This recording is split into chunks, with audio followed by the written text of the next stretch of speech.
અલા એ ઉઠો ને 100 વાગ્યા ચા સુધી હુઈ રહેશો હવે ઊભા થો અલા મારા બાપ હોટલમાં આયા છે આપણે ફરવા તે શું થઈ ગયું તે હુઈ રહેવાનું મોડા સુધી ઊભા અલે થો. પણ 100 વાગે ઉઠીને ચા જોઉં તારે બહાર જવાનું હે તૈયાર થો તો તમે હોની વાહે તૈયાર થવો પછી અરે મારા બાપ લોહી પી જાય તું ઊભા થો કીધું ને કાર લાવતા નહીં પછી ઊભા થો મોત લાઈ હારે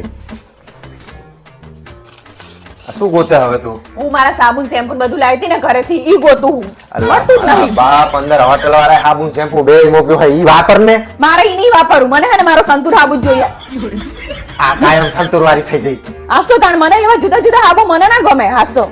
જાણે સંતુર સાબુ વાપરી નાની થઈ જવાની એવું કરે પણ તમને શું વાંધો હે હું એક હાબુ વાપરું તો ભગવાન લોહી પી જાય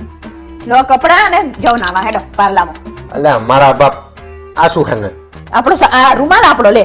તો અંદર હોટલ નો પડ્યો જ છે હવે ઈ ના લેવાય ઈ તો હે ને બધાય જીને હોય ને લીધો લવાય ખબર પડે નહીં ને. રોજ ધોવાયેલી આમ ખબર હે કે નહીં તને બુદ્ધિ વગરની પણ ધોવાય તો શું વાંધો આપણો ઘરનો લેજો ને આપણો ચોખ્ખો તો ખરો અરે પણ તારે શું કરવા બગાડવો હે ના, લઈ હવે- લઈને ભરી ભરીને દૂચા ભરી ભરીને હેડી આ આવે લઈ જો એવો નહીં લેવાનો હેડો જાઓ અલ્યા મારા બાપ લોહી પી જાય આ તો એવો કોકના વાપરેલા શું વાપરવા હોય ઊભા થો લાઈએ તો વાપરતા જોર આવે હોશિયારી આ શું કરે તું પોતું મારું અરે રાવ બાપ પેલો સાફ કરવા આવશે હોટલ વાળો હવે ઈ તો કઈ સારું કરતો નથી એવું ને એવું હોય હે બધું નકરું કચરો એટલો હોય હે લીલું લીલું. હોટલમાં આપણે આયા છે ઘર ને તારા બાપાનું રહેવાનું નહીં કાયમ માટે અલા પણ મને નહીં ગમતું એનું કરેલું અરે મા બાપ તો હાવ કદાચ છેલ્લો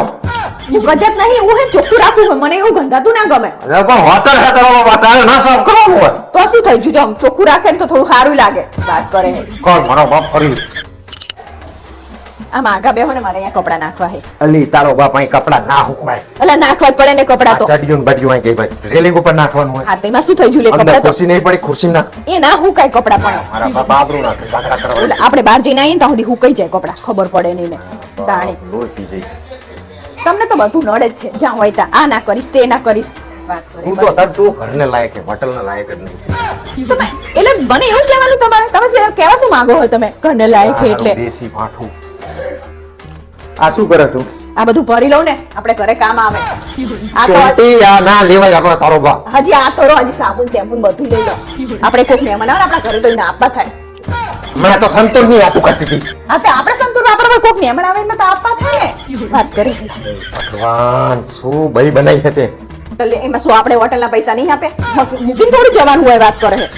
બધું લઈ લેજે આ ગાડલું બાટલું બધું લઈ લે એવું બધું લેવાનું થોડું કહું હોશિયારી હું એને બહાર જઉં બરોબર બહાર બેઠી હું તમે એને લાઈટ ને પંખા ને બધું બંધ કરી નાખો અને લાઈટ ને પંખો ચાલુ રહે તો તને શું વાંધો આપણે આવીએ તાણે એસી ચાલુ હોય ને તો ઠંડુ રહે બધું હા તે ચાલુ મૂકી ના જવાય હવે એમને બિલ ના આવે મારા બાપ એના બિલ નું તારે શું પ્રોબ્લેમ છે બધો આ પણ ના ચાલુ રાખે સારું ના લાગે કોક આવે તો કે આ બધું ચાલુ મૂકી મૂકીને એડે જાય એવું કે અલ્યા મારા તાણે અને આપણે ઘરે ના ચાલુ કરતા હોય ને તું જા હું આવું જા બધું બંધ કરીને આવું આ શું કરે તું હું મારા થેપલા નથાણું કાઢું ખાવા જવાનો ટાઈમ થયો એ કઈ ઠેકાણું નહીં હોતું મનમાં થેપલા નથાણું સારું લાગે એ મારા બાપ તમને તો બહાર જ ના લવાય તો એમાં શું થઈ ગયું પણ એમનો નાસ્તો ના ખાઈને આપણો ખાઈએ તો પણ તારો ભાઈ પૈસા લે ખાવાના હા તો પૈસા આપે તો શું થઈ ગયું લે મને તો મારા થેપલા નથાણું જ ભાવે મને નહીં ભાવતો એમનો નાસ્તો તો તારે છે ને ઘરે જ રહેવું મને તમારે ઘરે જ મૂકીને આવ્યો હોય મને ખબર હે હોશિયારી વાત કરે તમને હું નહીં અને ગમતું એને આ પહેલી છેલ્લી વખત લાવ્યો મારા બાપ હવે હું તને નહીં લાવવાનો હોય છે હું તો હારા હાથું તને થેપલા કહું એમ થાય તું ખા થેપલા હવે મારે હંગાથી તને કોઈ દાડ નહીં લોહીની પીનારી